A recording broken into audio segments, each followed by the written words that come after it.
So let's configure the Honeypot using Windows 10 operating system. For us to configure Honeypot on Windows 10, we have to download KFSensor.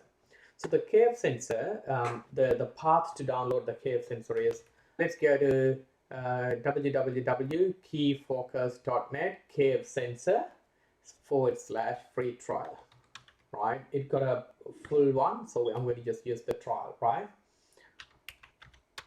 Go to that website. Yep, there you go, right? So it's going to ask you to create the account, right? So you need to make sure that you have to create the account. Otherwise, the alternative option is to, let me see whether I can just go directly download it without registering. No, it's going to ask you. So let's put up some names here. Last name, company name, job title, just student, country, right, email address. The option is, if you don't want it to receive too many emails, always the option is 10 minutes email, right? Go to 10-minute email website, open up there. It will give you an email address. Just all you have to do is copy this email address, come back here and put it here, right, and submit. It will send the email there, right? But anyway, it will the email will go to that link, right? You can go and download it from there, right? But this is another easiest option to download the or to use their email address. Instead of like using your own email address, you can just always go and provide an email from this website, right? If they send an email, it will come to your mailbox and you can open it. So if this is only active for 10 minutes, you can just get the email there, right? All right, what I'm going to do is I'm going to download this trial version, KFSensor trial version. So this is the latest one that we can use it. So I'm going to click download, right? So before we install, let me go to Kali Linux just to find out the ports, available ports and stuff, what's happening on the system. So let's load the Nmap, doing a what do you call port scanning, right? Nmap, right? I'm going to do a port scanning on all the ports on Windows 10 to find out, right? So my Windows 10's IP address, let's see, cmd IP config, it's 31. So let's do a scan on 31, right? So with webbrowse, right, enabled. So it's just doing a scan, right? Let that scan to run. So we will find out the open ports, discovered port, because we will use these numbers and port numbers later on. So it's just found that on the port on the Windows 10 machine, these ports 444, 445, 136, these ports are open, and some other information. We can collect all the information, right? These are the information that I was able to find from that Windows 10, right? It's an Nmap tool that I'm sure that you might have already experienced about Nmap tool. I'm not going to go in there. Let's come back here and install this tool. Just download it, right? So go to download, open the file, and next, accept the terms and conditions. Next, goes to that folder. That's all right. Install, right? Yes.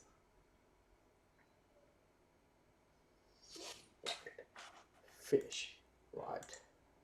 So it's installed. You can do different setup. If you go through getting start setup, right, you can do a lot of other settings, right? Whether if you wanted to set email alerts, port settings, and all these things are available. You just need to go next, enable those ports, next. Alert, if you wanted to send email alerts, you can set up the email alert, send to just an example, right? It's not going to send it, but let's see, send from, let's say you need to have SMTP server. That's all right. Next, Gmail. Most of the time Gmail wouldn't let you to do that, right? So now KFSense is running. So now the tool is running, right? KFSensor tool is running, and it's monitoring all the known ports, well-known ports. See, you can see, and of course you can see it detect some activity on port number 67. See, you can see here it's already, because remember DHCP is the broadcast service is running, and it picked it already. So now what we're going to do, I'm going to go back to the Kali Linux, and I'm going to do another Nmap scan, right? I'm going to do another Nmap scan to find out what's happening, right? Let's go and see. All these ports are open now. All these ports are open on my Windows 10, right? These are the ports are now open on the Windows 10 machine, right? So earlier when I did the scan, I was able to only find these 3 or 4 ports. I couldn't find the rest of those ports, right? Now I'm just going to do say for example another port scan with the same command, right? Let's hit enter. You can see now, look at it. My computer, Windows 10 computer, has got almost every single port that we see is open. 25 is open, right? 53 DNS port is open. 23 Telnet is open. 22 FTP services are open here. 22, 21 FTP services are running, right? Web service is running, right? So you can see various services running on different ports, right? Which means all these ports are open now. This is the chance, or that means my Windows 10 has opened up all the ports, and you can see we detect that, right? We can see now the whole connections, because remember when you do a Nmap or a scanning, you are sending traffic to that specific port, right? You're sending traffic to that specific port. So now I can see from my Windows 10, someone from this IP address 29 is sending traffic to my ports, and I was able to detect everything. You can see every single port, since I've done an open port scan, right, to all the ports. Remember, this is an open port scan for all the ports. Remember, I've used capital A, all the ports, right, with the options Verbros enabled. So I was able to see in my Windows 10, which is configured as a Honeypot, was able to detect everything. There's a UDP traffic, TCP traffic, Windows traffic, logon traffic, events, right? Everything I was able to find out in my system. What we can do is, since port number 21 is open, right? Remember, we can see port number 21 FTP services are open. We can try and connect the FTP service as well, right?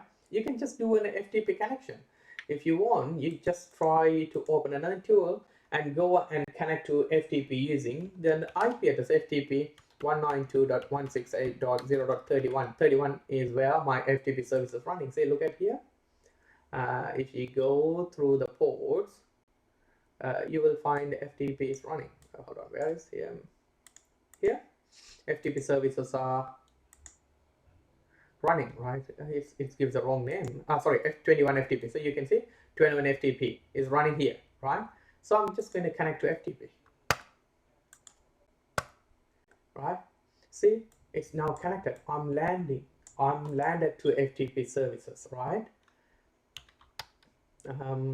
FTP, you have to put the username password, which is not being configured, right? Which is technically not being configured properly, right? But I can see there's a traffic connecting to FTP. Here's a event ID, start time, what time it's on which port, details from where we got this information, right? It's coming from, come to this port number 23, right? Signature, right? Data. So we can see Microsoft FTP service. We can see everything over there, right? So this is a simple example to find we have got a specific telnet connection. Say sending mails failed because remember SMTP is not configured. I haven't done any configuration on this one, right? To send email alerts, you have to configure SMTP services. Right, see here, you have to put the SMTP information and authenticate to send the alerts. I don't want to do it because it's going to send thousands of alerts then later on, right? You can simply configure. What you can do is you can go to find the Gmail SMTP setting if you wanted to do that, SMTP settings. So you will have smtp.gmail as an outgoing email server, incoming is imap.gmail.com. So all you have to do is you go here, so put the SMTP server, so it's smtp.gmail. Normally this is the address, right, .com. right? Port number 25, and you provide the username. So if you are using your email address to send, you have to put your original email address and the original password, right? Whatever the password that you use there. So what happens is Gmail SMTP is going to authenticate, and then it will start sending emails to whatever the email address you set up there to send the alerts to, right? So we can do this all setup alerts if you wanted to really properly manage the intrusion detections, right? Yeah. So that's pretty much how you configure a KFSensor to work with or to set up as a honeypot, right? This is on Windows.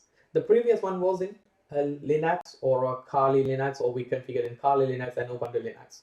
This is on a Windows operating system. So that's pretty much how you configure, right? I'm sure that it makes sense now. How to configure a honeypot. If you got any questions, just ask me. That's it.